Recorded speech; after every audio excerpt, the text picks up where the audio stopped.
Hola, hola, hola, everyone. Welcome to A Course in Miracles on Fire. A Course in Miracles on Fire. Today we will be going over lesson 137, which is actually today's lesson. When I am healed, I am not healed alone. But before I start, I just want to welcome everyone. This page just keeps on growing and growing and growing and growing. I have a big love for A Course in Miracles, which I'm sure you guys do as well. Helen Chuckman, incredible. She channeled the course, and just incredible. Even Judith Scutchwork, she's the only elder that's still alive. We've met on occasions, and it's just a joy to be able to have this page and just get the Course in Miracles work out there and support the Course in Miracles community to just learn more about the course. What the heck is it? How to practice it? I've been studying the course since 2001. I found it in 1995. I'm reading Marianne Williamson's book, A Return to Love. And since 2012, I became an ordained minister through Pathways of Light, which is a Course in Miracles inspired ministerial program. And ever since then, I've been riffing about the Course in Miracles. I do it in my book, Live Your Happy, which some of you are familiar with. And then also touring around the world pre-COVID, doing workshops on A Course in Miracles and introductions on A Course in Miracles. So hi and welcome to those that don't know who I am. I appear to be informed Maria Felipe. And most of you have already been here in these lives. So I'm doing these lives on occasion whenever I'm inspired. I haven't come up with a set schedule yet. We'll see how Spirit guides. I will be starting to do interviews though. I will be starting to do live interviews on this page with other teachers that are A Course in Miracles, know about A Course in Miracles, how they found A Course in Miracles, and most importantly, how to live it. So my team has started to reach out to, hola Herman, hi Vicky, thank you so much, love you sweetheart. My team has started to reach out to different teachers to see if we start to have interviews once a week here on this Instagram page. And it's going to be very centered around living the course, which I love, and also knowing the stories of how these specific teachers found the course and what the course means to them. So I'm really excited. Before I was a Course in Miracles teacher, I was actually a TV host, and I did a lot of interviews and TV hosting, and for a while I worked with WWE, World Wrestling Entertainment, and I was interviewing the good guys and the bad guys next to the ring. So I have a lot of experience with television and interviews, so I really want to bring that skill that I have into this profile and into doing these interviews. So I'm really excited. All right, so welcome, hola, hola, hola. We're going to be going over today's lesson, which is lesson 137. And basically this lesson 137 is just all around, could be applied to your life. So just because it's today's lesson, you can take the message and you can, this is actually an overall message of A Course in Miracles, but specifically I'm going to speak to this lesson because it's today's lesson. So let's see what comes through. So just welcome everyone. Hola, hola, hola. All right. Here it is. Peekaboo. All right.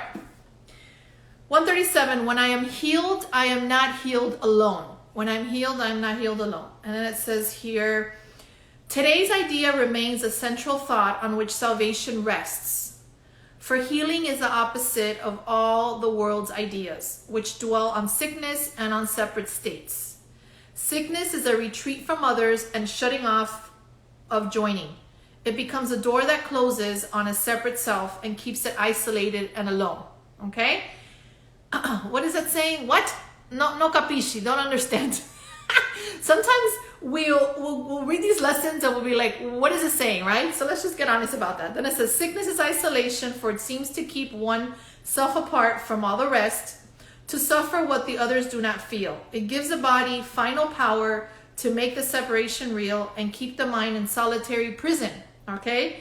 Split apart and held in pieces by a solid wall of sickened flesh, which it cannot surmount. All right? Incredible. I feel like this lesson and other lessons, Jesus is slapping us in the face, like not splashing us, but smacking us in the face, like, girlfriend, wake up, boyfriend, wake up, sweetheart, wake up. You know, it's like there's like these hard terms that the Course uses sometimes that you're like, what did you say and what's just happening? So it starts off really, really deep. And this whole concept of when I'm healed, I'm not healed alone is such a profound message, because we believe that we are separate. You know, we believe that we are separate individual with separate interests. The Course in Miracles calls it specialness, and not the specialness of like you're special. You know, it's more of like the specialness that you feel that you are apart from everything. Like you're so special that, you know, everything is about you, or me, right? So that's one thing. But let's start with here where it says, today's idea remains a central thought of which salvation rests. For healing is the opposite of all the world's ideas, which dwell on sickness and on separate states.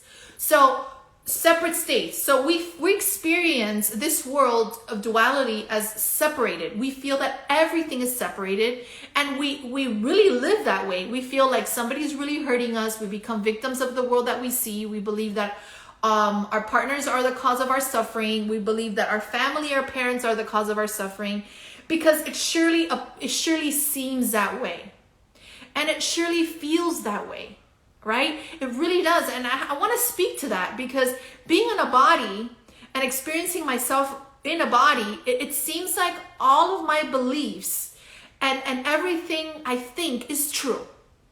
Right? So let's not brush that under the rug. You know, let's just really get with that. Like, okay, we really believe our thoughts. We really believe we're separate. We believe that something outside is hurting us. And that's just how we feel in this body. So there's an acknowledgement there, and I feel that needs to be acknowledged. You know, just because we're Course in Miracles students doesn't mean that we're brushing things under the rug, or that we want to bypass, spiritually bypass, but just get really honest that what we're thinking and believing and about ourselves is it comes from the separated mind, and we are believing that something is being done to us, and automatically we feel separate. Okay, it's so how can we start to understand when I am healed, I am not healed alone? Okay, what happens is that the Course in Miracles is really teaching us that there's only one hanging out here.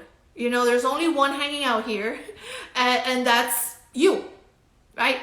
And everything else are just, you know, individual clusters of stories of different people in our lives. So that would be our husband. We have stories about everyone and everything, right?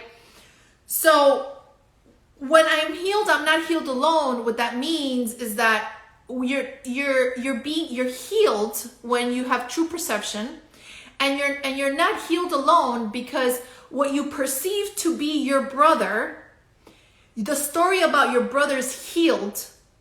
So then your perception is healed. So you're not healed alone. The perception is also healed. The only way that you can heal is by changing the perception. So that's why you're not healed alone. You're actually in the world of form, which is where we need forgiveness, not in heaven, not in the mind of God. That's why when, let's say, for instance, my relationship with my husband, every time I'm healed, I'm not healed alone, when I choose to remember that I'm not a victim of my circumstances, that he cannot do anything to me, that whatever he might say, or he might offend me, or whatever, it's not that he's hurting me. It's coming from my belief in what he is doing. It's coming from what I'm thinking and believing that he is doing. So I need to go to the cause and the root of what's going on here, because the story is what's hurting me. Not the true, he's not the cause. The cause is in my mind. That's what the Course is teaching. The cause is in the mind. So we need to undo that. Then when I undo that, then what happens is I'm not only healed alone, the perception is healed, right? So it's not even that my husband is healed, because that's just automatic, because the perception has changed. But what's really being healed is the perception. So I'm not, you know, it says when I'm healed, I'm not healed alone, is that everything is healed, because in that moment, I have had true perception, and I am, how do I say this, supporting the atonement, that one moment. I'm supporting the healing, and then I am not healed alone because my perception is healed, and then everything appears to heal. Does that make sense? It's super powerful. It's super deep. But when we start to live this way, we start to not be victims of our circumstances. We start to recognize that when I am healed, when I have true healing, I experience that healing through my perception. So it appears that it appears in form that I am not healed alone. I'm not the only one that's being healed. It appears because when I change my perception, then I have the experience of my brother and sister in another way. And then that's when the healing has taken place. So it's not just for me, it is for everyone.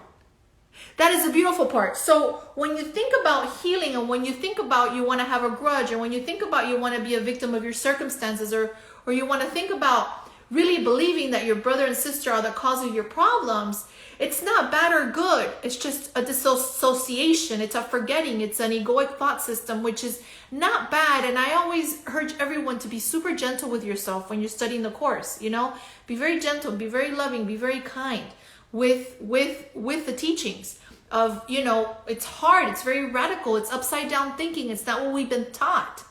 But if you can just turn on the light in your mind just a little bit and just have a little glimpse of that nothing is happening to you, which is something that we've heard a lot, you know. Thank you so much, Susan. I'm so happy it makes sense, because when I'm talking right now, I'm like, am I even making sense? I don't even understand this stuff sometimes. So thank you, Susan. Namaste. So if you can just have one little moment of thought, or just a recognition that there is another way, and that the victimization can stop. Okay?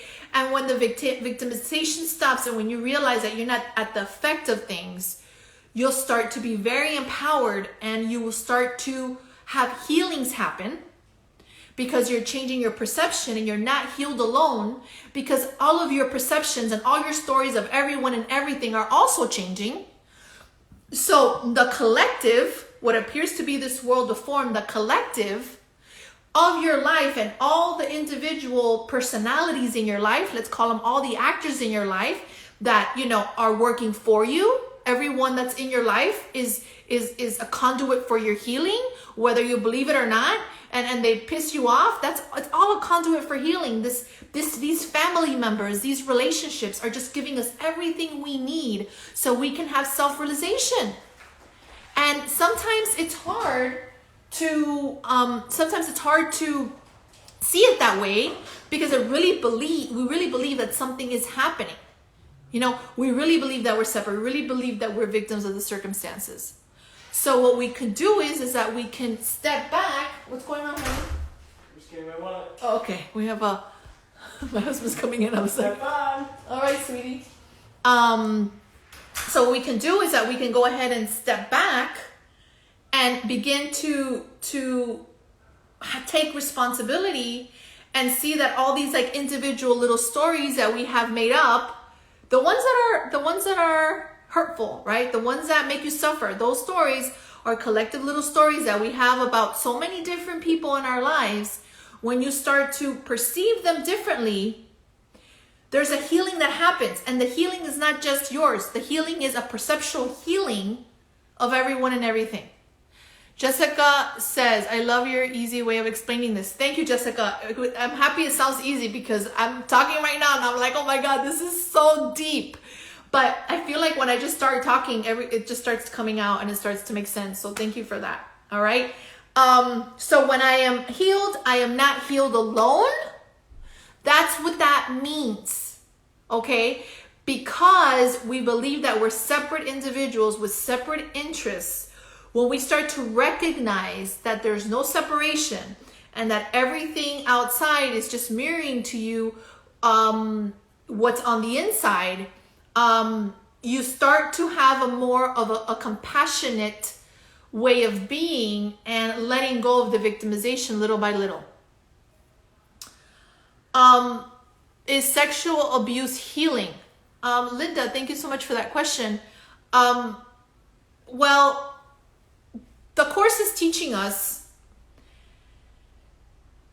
that the only thing that we have dominion over in this vortex of reality that we're having is our experience, how we're going to experience things. So that is such good news, because the Course in Miracles is teaching us that you have dominion over the way you're going to experience anything.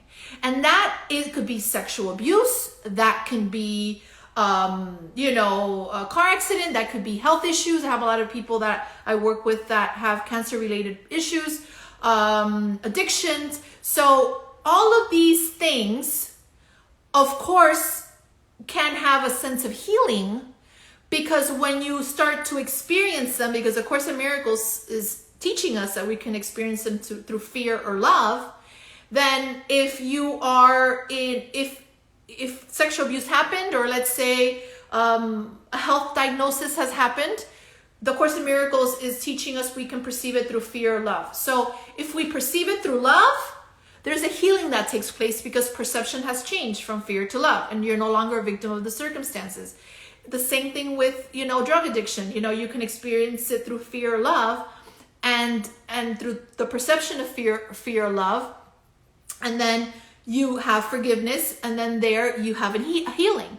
So that's what the Course is teaching us. The Course is teaching us not to change what's outside. Linda, I hope that was helpful. It's not to change what's outside, or think that something outside is bad. Is that you go back to your mind of how you're perceiving it through love or fear, that situation, and then you start to have a healing in any area. It could be sexual abuse or anything, because you're experiencing it through the eyes of love, and you start to experience it through the eyes of love when you recognize that you're not a victim of it. Okay, now that's hard to say for a situation such as sexual abuse, or having a diagnosis, or things that are real hard in life, or going through a divorce, right? So those are hard things, and those are things that are not easy to come by. But what you can do is that you could say, you know what, I don't want to be a victim of these circumstances. And it doesn't mean that you don't suffer. It doesn't mean that you don't cry. It doesn't mean that it doesn't mean that you're going to brush things under the rug.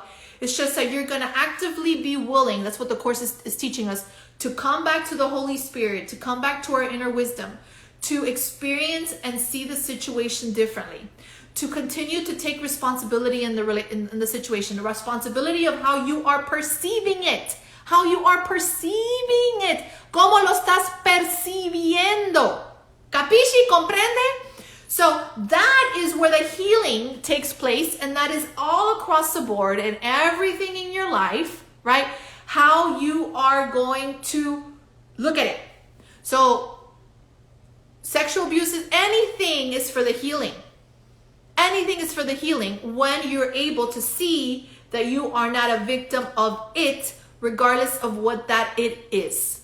Okay? And coming from a background that I was sexually abused when I was 4 years old by a neighbor, I can say that it was part of my script. And if I look back on it like a victim of my circumstances versus my innocence, and that I did the best I could with the awareness I had, and that person did the best they could with the awareness I had, that of course, it's not like I condemn the behavior, but what I do condemn is my egoic thought system about it. Is how am I going to see it? Am I going to continue to bring it in to, May 17th or whatever freaking day it is today? Am I going to bring it into this day? Am I going to allow this abuse to continue to abuse my mind and hurt me? Absolutely not. Especially, I even think the person's dead. So I'm not going to be reliving something that an experience that I had, which obviously I was supposed to have it because I did. Then I have forgiven. And then I'm not a victim of my circumstances. Now, do I brush under the rug? Do I pretend, oh my God, it didn't hurt me? No, absolutely. I remember being in a lot of pain when I was a little girl and having that guilt of not saying anything, right? Although right now at 3:31 Eastern in Florida, Naples, Florida, which is where I am, I'm here with no story, showing up. And that's living the course. That's living the course. There's the healing. And then when I'm healed, I'm not healed alone, because then I'm able to experience everything and everyone in the perception of love, in the perception of the trueness of God. Okay? Susan says, you have to look inside. Compassion makes from your inner spirit. Yes, absolutely, Susan. Thank you. All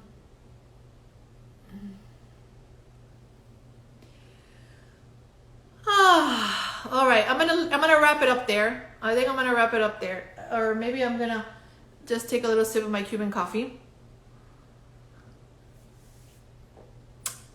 I'm gonna answer this because it's a really good question.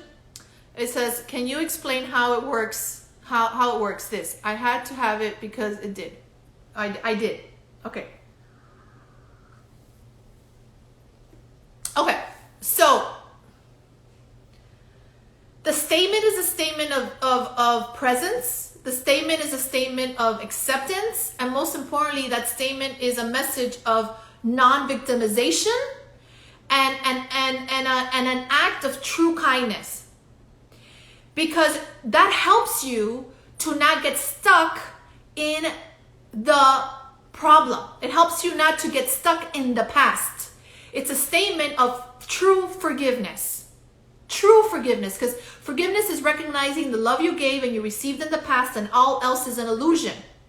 So how do I know? Like I've gone through a lot of different hard things. I'm sure you guys have gone through a lot of hard things, but I had an ectopic pregnancy happen to me and I was talking to this with a client today about it as well in 2014. So I had this ectopic pregnancy. How do I know I am Melina, right? I see you, I am Melina. How do I know I was supposed to have that ectopic pregnancy? How do I know that I was supposed to have that miscarriage? How do I know? Because how do I know I was supposed to have it? Because I lived it. I did. Does that make sense? I know that I was supposed to happen because it did. It supposedly did happen in my sphere of my script. So instead of being like, oh, I wish it didn't happen, or I wish I could go back in time, or I wish I would have used a condom, or I wish I wouldn't, have taken the Plan B pill, or whatever it was at that time, I don't look at it that way. I look at it that it was exactly perfect. And how do I know it was perfect? It's because it was what it was. Does that make sense? So it was supposed to happen because it did. And then from there, I am free. From there, I don't have that resentment. And you could read more about that story in Live Your Happy. In Live Your Happy, I share about some of my relationships. And this one almost killed me because I had an ectopic pregnancy. But that's what got me into trouble, is continuously looking for love outside of myself. Continuously looking for someone outside to complete me. Continuously looking for something to fill me, to give me all the love that I wanted and fill me up. Not recognizing that all the love I could ever wanted was right there with me. I was looking for love, the love of God everywhere, but where it was, here. So the statement that, I know was supposed to happen because it did, is a beautiful act of forgiveness. It's letting go of the victimization. And it brings you back here. Right here. Right here. All right, everyone. Enjoy the book. Keep in touch with me. I am Melina, or I'm Melina. I don't know. Alina, maybe? I don't know. But you have the book. My book, awesome. Let me know how you like it. All right, everyone. I love you guys. And you guys know what I always say. I love you like a big coconut. A big, big coconut. Mwah. Till next time.